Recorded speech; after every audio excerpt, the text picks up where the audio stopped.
ang ating makakausap via Zoom. Walang iba kundi ang abogado ng EJK victims. Nagahin siya ng unang impeachment complaint laban kay VP Zara at chairperson ho siya ng Bayan Muna. Walang iba kundi si Attorney Nery Colmenares. Attorney Nery, si Danny Buenafe sa Kabayan. Hi, good morning Danny at good morning po sa lahat ng viewers ninyo. Okay, maraming salamat. Nako, siguro naman nasusundan nyo yung nangyayari no, dyan sa Senado mula nung Lunes. At itong kahapon nga, talaga may kumpirmasyon na si Senator Bato ay nawala na. No? So inaalam pa Yes. natin ang kanyang whereabouts. Kayo, bilang siyempre kayo nagre-represent sa mga EJK victims at siya ay nasa di ba, listahan na ngayon ng mga at large na mga co-perpetrator dito sa crimes against humanity. Ano ho ba ang nagiging saloobin nga ng hanay ninyo? Siyempre, dismayado talaga na andyan na eh. Matagal nang hinihingi ng mga kaanak ng biktima kasi 2017, 2018 pa nang pinatay yung kanilang kaanak. At ang tingin siyempre ng defense ng prosecution dito at ng mga biktima, si Senator Bato ang nag-preside doon sa drug war na inutusan through the orders of President Duterte na i-implement na nagresulta ng libo-libong patay.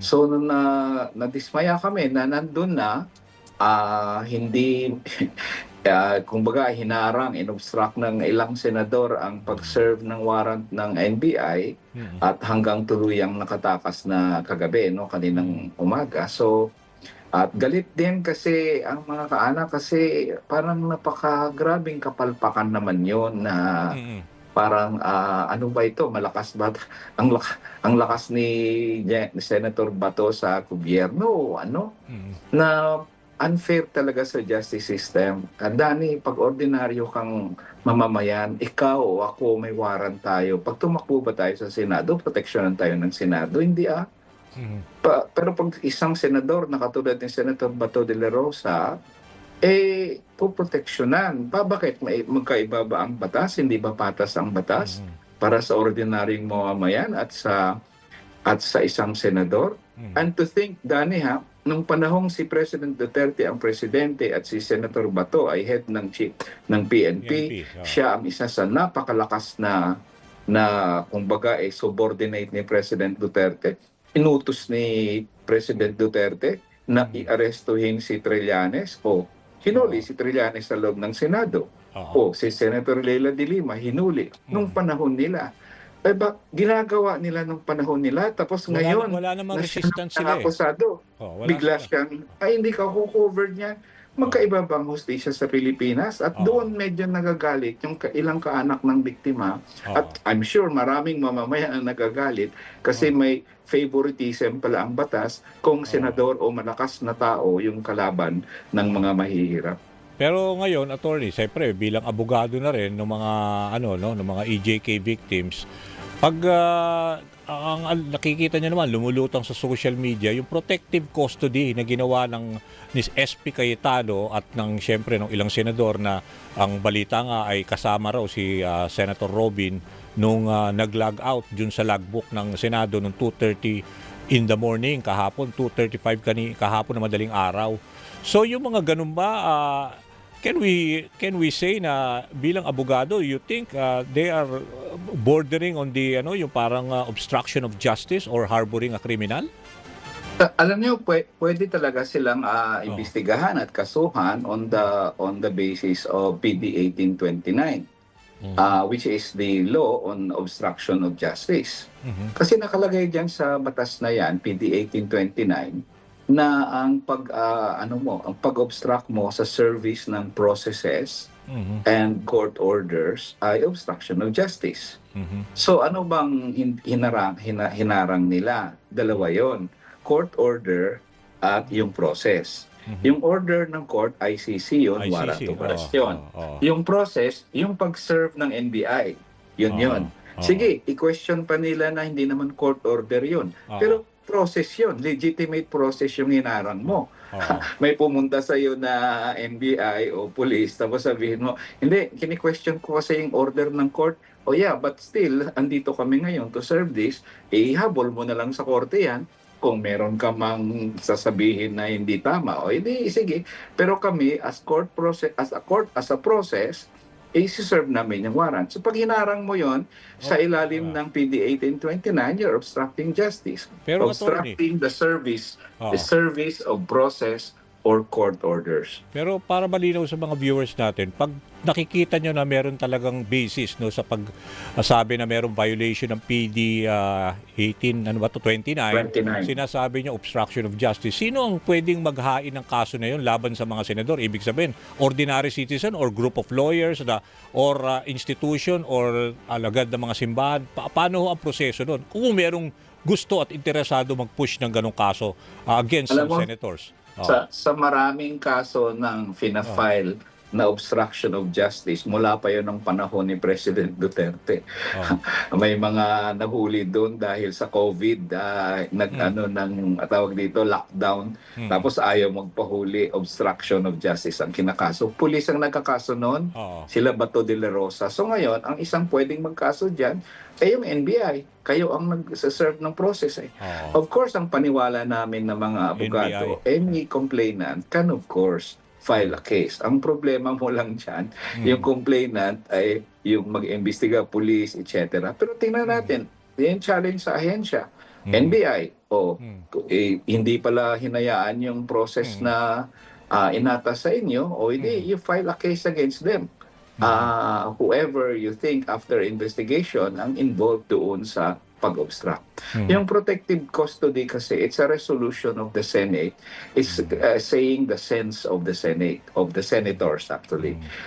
Yung guide resolution na proteksyonan siya, hindi siya dapat sumuko, o yung resolution na sumuko siya, these are resolutions. They're not laws. I mean, hindi mo siya pwedeng maging batayan, uy, may resolution kami hindi pwedeng yung arestuhin. Hindi mo pwedeng maging batayan, hindi naman batas yun eh. And in fact, hindi pa nga approve, finite lang yung resolution. Ibig sabihin, so ibig sabihin, that's your opinion eh. So it's not a law. So lalong walang batayan yung pag-obstruct nila ng process, so ng service ng ibig process. sabihin, attorney, mas mananaig yung Republic Act 9851, yung pag-surrender sa kanya o pag-effect ng valid na, 'di ba, na warrant of arrest galing sa ICC kesa dun sa resolution na sinasabing maghintay pa ng judicial court na mamagitan.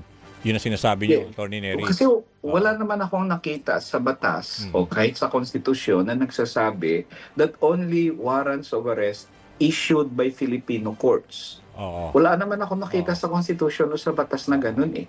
Ngayon, may batas tayo na nagre-recognize ng international courts. Dalawa yon. Yung unang batas, yung unang batas diyan ay yung treaty mismo, yung Rome Statute na pinirmahan natin. Pumayag tayo na ang ICC ay may karapatan na mag-issue ng warrants at pumayag tayo sa Article 127 na pag may na-issue na warrant ang ICC, we are bound to cooperate in the execution of the warrant. Halimbawa, so nag-agree tayo doon, pumirma tayo doon. Kahit nag-withdraw tayo, nakalagay sa pinirmahan natin na kahit nag-withdraw na kayo, gawin mo pa rin ito basta ang kaso ay nasimulan na bago kayo nag-withdraw.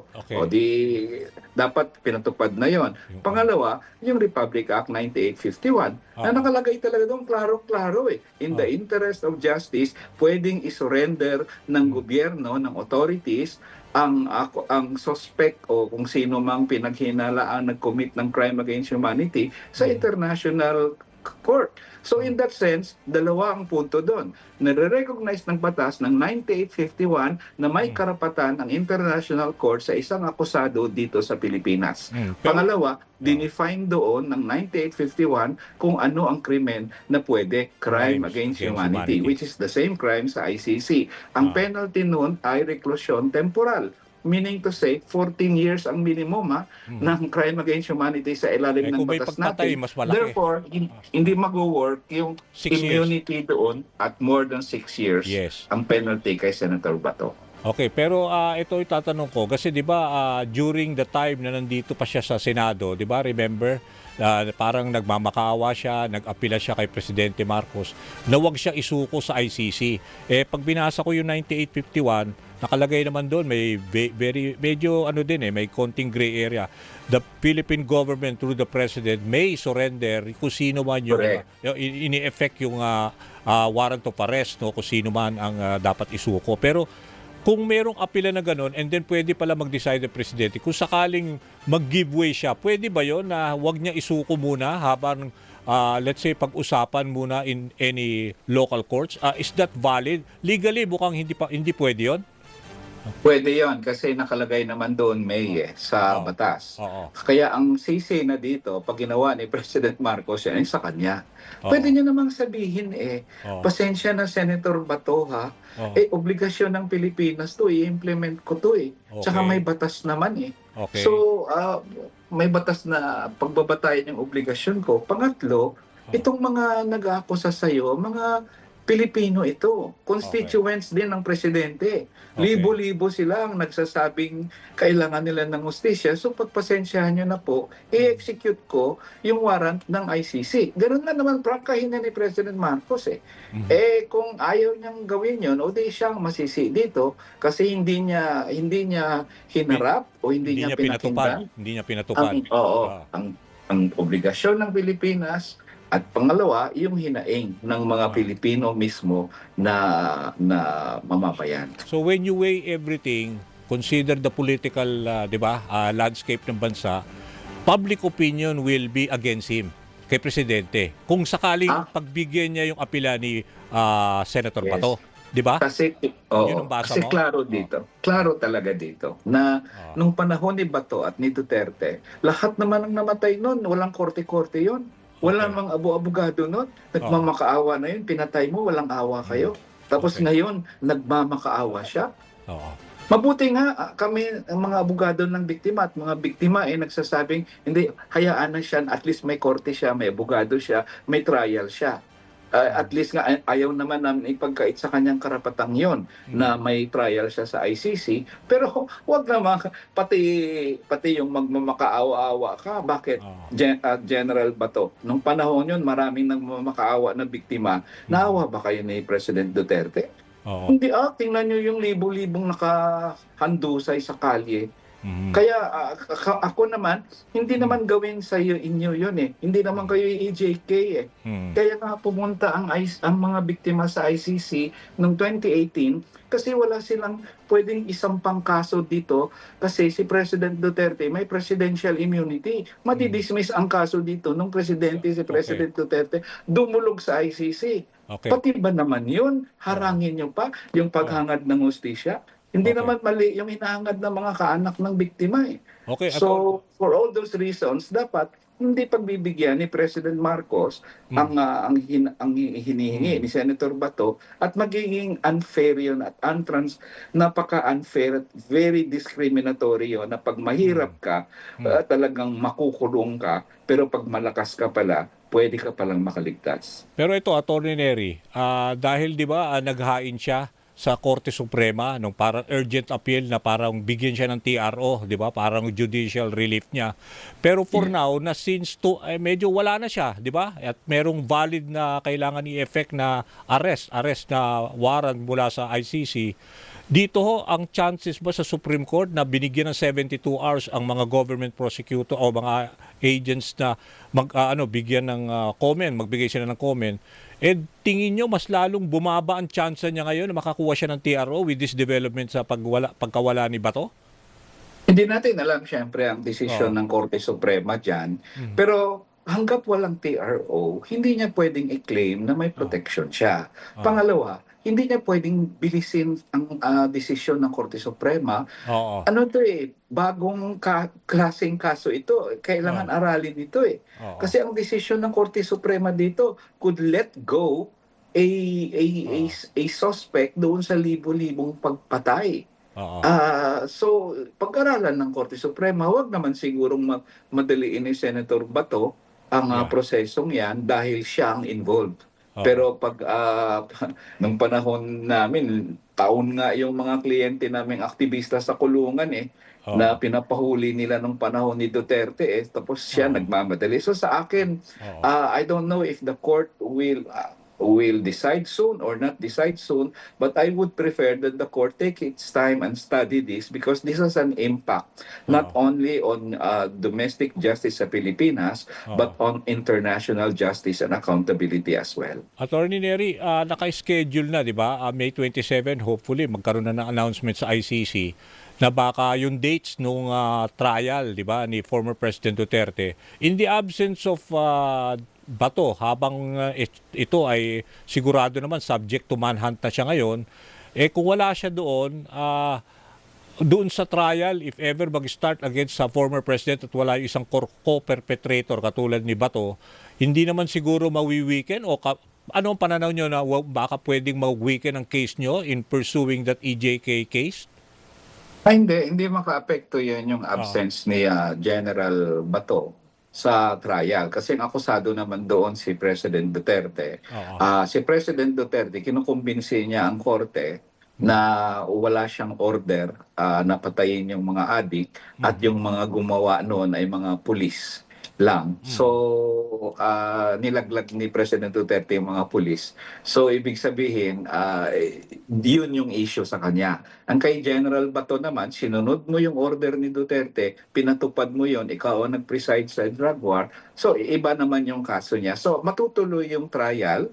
And of course, sana matutuloy na rin yung kay Bato na mahuli siya para naman masama na siya doon sa confirmation of charges at sa trial doon sa ICC. Attorney, maraming salamat sa oras ninyo at siyempre dito huli. Marami pa tayong pag-uusapan habang di ba